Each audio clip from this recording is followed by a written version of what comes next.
Tactical shooters are a subgenre of either first or third-person shooter games where there is a focus on realism, strategy, planning, and more. Tactical shooters tend to place heavier emphasis on milsim-style gameplay with realistic mechanics, realistic weapon firing, and similar concepts. The genre took a bit of a hit in the mid-2000s with the rise of the arcade shooters such as Call of Duty, but it's been gaining a bit of traction in recent years with people wanting more realism in video games. There are lots of tactical shooters out there on the market, but I've decided to compile a list of 13 of the best tactical shooters that you should definitely check out. So without further ado, let's get right into the list.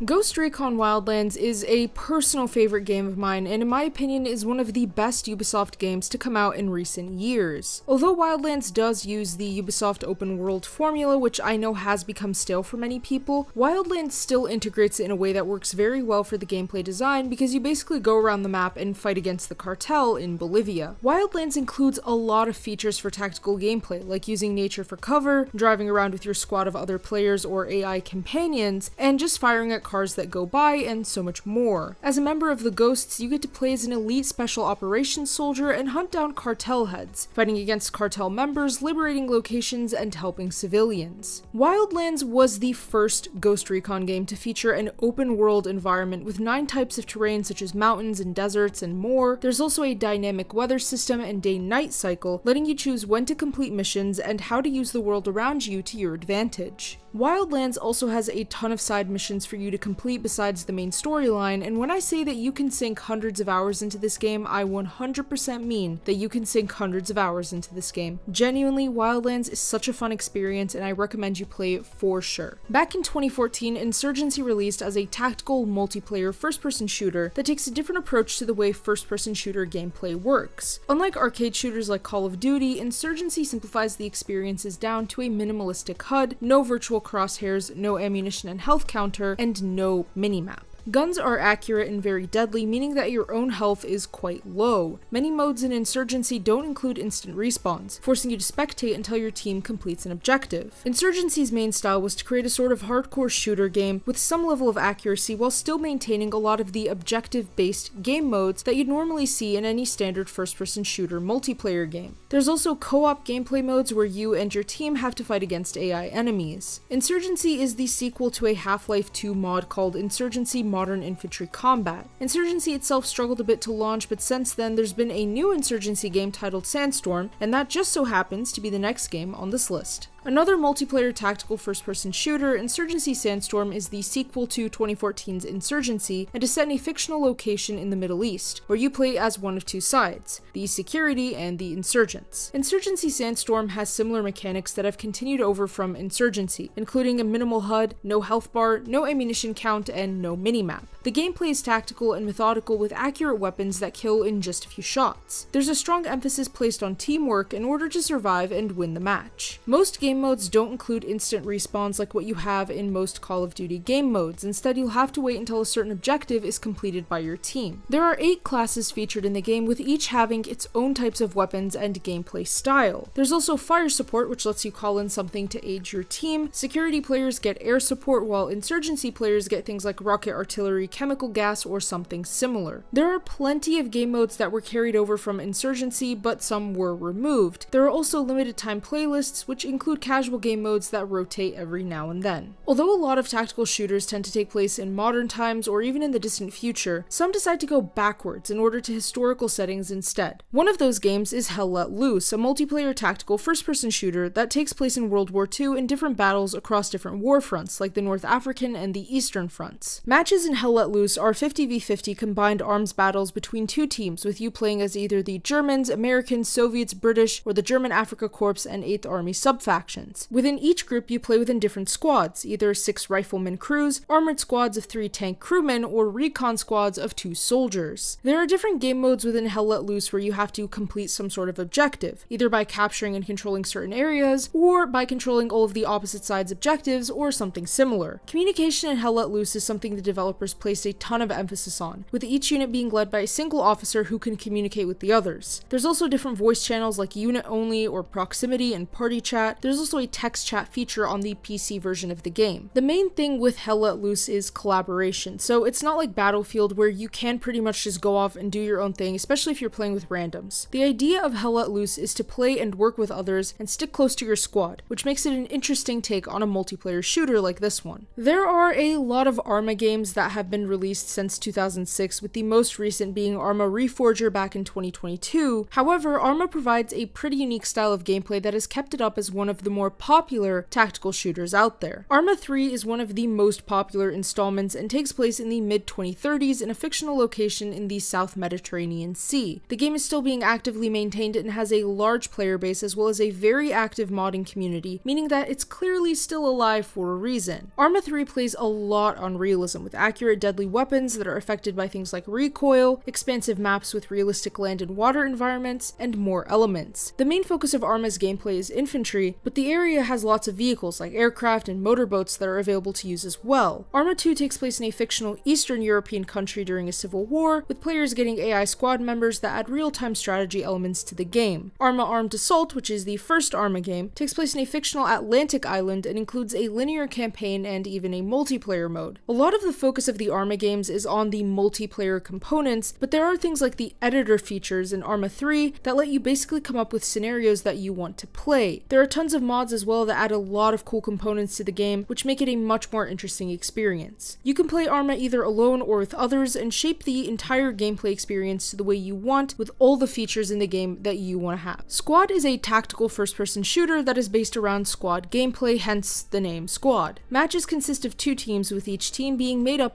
to 9 players. Players can pick from various classes with different gameplay styles. The squad is led by one player who basically coordinates the team and how it operates and calls in support like UAV recons and more. Squad is heavily focused on team coordination, with matches taking place on large battlefields that have lots of military vehicles on them and require you to be strategic in how you operate and fight against the other team. Squad includes a ticket system that acts as a way to shape the winner of the game. Losing strategic locations, having your soldiers die, and losing operating bases will reduce your tickets. Once a team's ticket pool has been reduced to 0, the game basically ends. Teams in the game are based on real-world military and paramilitary groups, with 13 factions total currently. Squad is still currently one of the most popular tactical first-person multiplayer shooters, having sold over 3 million copies as of 2022. I would say that this is definitely a game if you enjoy playing with other people, but it's not a very good solo experience type of game. You've probably seen a lot of games try out the SWAT style gameplay in the past, but Ready or Not has been one of the best to release in recent years. In Ready or Not, you play as a member of a SWAT team in a fictional American city called Los Sueños in the midst of a violent wave of crime. Realism is a very important component of Ready or Not, and you need to be careful as you're going through the missions in order to make the right decisions, with planning being very emphasized. There are quite a lot of guns to choose from in Ready or Not, including rifles, submachine guns, shotguns, and handguns. There are also a lot of customization options like sights, rail attachments, and more. You can also use less lethal weapons like tasers and pepper spray instead of using lethal force, with more points being awarded for arresting suspects instead of simply taking them out. There are 5 game modes that each have different difficulty levels, with things like hostage rescues, bomb threats, raids, and active shooters, and so much more. You can play the entire game completely by yourself with your AI teammates, or you can play online with up to 5 players in co-op. But if you're a bit of a shy person or you don't really have anyone to play this game with, then it's fine on your own as well. Ready or Not has some very dark moments and it can definitely have some pretty intense content, but for the most part, if you want a modern take on these SWAT games, then Ready or Not is a perfect option for you. Ever since Unrecord dropped its trailer some time ago, there have been some other games attempting to replicate this hyper-realistic Bodycam style gameplay. Now, Unrecord is set to be a single-player title, but Bodycam is actually a multiplayer first-person shooter that uses Unreal Engine 5 to achieve its hyper-realistic look.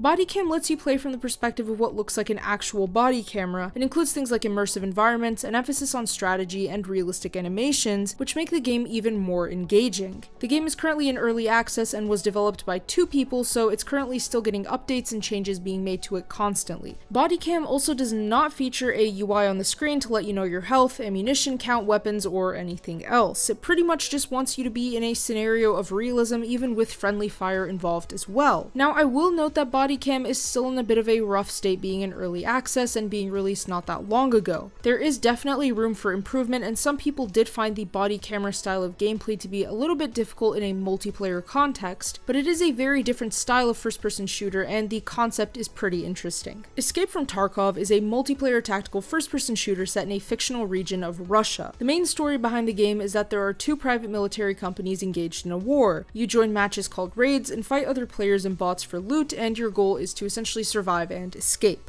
or extract. Escape from Tarkov has been described as a hardcore realistic survival shooter game that includes a few different game modes such as PMC raids, scavenger raids, and a temporary offline mode. When you join a game, there's a place you must extract from in the map. You basically have to fight your way through other players and NPCs in order to get to the extraction point, while meeting various requirements throughout. Extracting loot that you find means that you can store the loot in a stash for the future, or sell it to other players in a sort of virtual flea market. Dying in a raid leads to you losing everything you brought with you and picked up in the raid. There is an option to insure your weapons, but otherwise they will be lost to your character. Escape from Tarkov has a very similar style of gameplay to most milsim games and includes a minimal HUD as well as little on-screen information. The health system in the game works by giving your limbs hit points, taking damage requires certain medical supplies, and scavenging does take time. Escape from Tarkov is still currently in a beta period after beginning development back in 2012, but it's been a highly played game since then anyways. Eventually though, the developers say that the game will have a full release. The most recent Ghost Recon title is Ghost Recon Breakpoint, which is another open world online tactical shooter that was released back in 2019. The game is set in a fictional island called Aroa where you play as Nomad, a member of the US Special Operations Forces who has been sent to the island to investigate disturbances involving Skell Technology, a military contractor in the area. Since its release, it has improved quite a lot and is still a relatively good game despite the issues that it had at launch. Breakpoint lets you switch between first and third person when aiming your weapons, and it has a lot of landscapes to explore, which can be used for a tactical advantage, such as camouflage and hiding under cover. Breakpoint supposedly places a larger emphasis on survival than Wildlands did, with more enemies and more variety to the enemies. Enemies also have access to a lot of the weapons and skills that you as a player do, which makes them more formidable. Ubisoft said that they did this in order to make the player, quote, no longer the most dangerous in the game world. Breakpoint after launch did add a realism mode to address a lot of the controversy surrounding some of their more arcadey features like gear scores. Basically, this allowed for players to adjust things like the health, the removal of the gear scores of course, and more, so you can make the game a significantly more immersive experience, and I personally found that this was a really good option. I know Breakpoint still does get a lot of flack, but to me, I do consider it a good game and it is a lot of fun. Personally, I do prefer Wildlands by just a little bit more, but the two games are very comparable either way. Isonzo is a first-person tactical team-based multiplayer shooter set on the Italian front during World War I and was inspired by the battles of Isonzo on the Italian front, which took place between 1915 and 1917. World War I tends to be the lesser explored of the two world wars in video games, so if you're wishing to get a World War I game other than Verdun, then you'll definitely be interested in Isonzo. The game features historically accurate weapons, authentic uniforms and equipment, detailed injuries, and expansive detailed maps. You can choose between 6 classes, with each class having its own weapons, equipment, and perks. Officer class players can do things like fire flares, use telephones, and more. The main game mode in Isonzo is called Offensive Mode, and it's when one team attacks and attempts to destroy objectives or capture locations through a series of defensive lines. New game modes will still be added, and there are some time-limited ones, such as the recent one on April 3rd, 2024 called Ascent, which allowed for new mechanics to be showed off, such as climbing. The event lasted until April 30, but eventually it will come back in the future. Isonzo takes a similar approach to shooter gameplay like Battlefield and Hell Let Loose with open combat games. It enforces the need for strategy and a methodical approach. SWAT 4 is a bit of an older game on this list, releasing in 2005, but the tactical first-person shooter game lets you play as a SWAT team of police officers in New York. There's no overarching story or plot, but you do play through disconnected deployments to fight against things like criminals, cults, gangs, and more. SWAT 4 places a heavy emphasis on realism, following proper police procedure, with the goal being to safely apprehend enemies and minimize casualties. The game is also not very forgiving, with a few hits being enough to take down your character. The game has lethal weapons, but you also have access to non-lethal weaponry such as tasers, paperball guns, baton rounds, and more. Lethal weapons are pretty much only supposed to be used when absolutely necessary. The multiplayer mode allowed for team-based SWAT operations against suspects such as a VIP escort mode, rapid deployment, smash and grab, and more. There was also an expansion pack added to the game where your goal was to defeat a crime family, and it added new things like multiplayer modes, new weapons, new campaign levels, and more. SWAT 4 is definitely a great tactical shooter, and if you found Ready or Not to be fun, that game is considered sort of like the spiritual successor to SWAT 4, so you'll probably love SWAT as well. And finally, to finish off this list is Tom Clancy's Ghost Recon Future Soldier, a third-person tactical cover-based shooter where you get a squad and face off against your enemies in several locations across the world. As per the name, Future Soldier is a military sci-fi game that features things like adaptive camouflage, making the ghosts almost invisible while moving slowly and methodically. There's also a great gunsmith system with things like optics, triggers, barrels, and more. There's drones that you can use in gameplay which let you scout from above. There's also a warhound, which is a heavy walking robot that fires mortar rounds and missiles. There was a multiplayer component to the game, but back in 2022, Ubisoft unfortunately shut those servers down. Still, the single-player campaign is a great experience with a pretty exciting story and great tactical mechanics. Now, some of the tactical shooter mechanics present in older Ghost Recon games were slightly streamlined in this one, so it may not be as in-depth as previous Ghost Recon titles, but it was a pretty good game in its time anyways. And some honorable mentions obviously include any of the Ghost Recon games, as well as any of the Rainbow Six games, especially games like Rainbow Six Vegas and Rainbow Six Vegas 2. And with that being said, thank you all for watching. If you enjoyed that video, feel free to leave a like and subscribe with notifications set to all so you never miss out on a single upload. Comment below which of these 13 games you find the most interesting, or which is your favorite. Don't forget to check out our website for gaming news, guides, and more. The link to that, as well as all our other important links, are in the description below. Thanks again, and I'll see you all in the next one.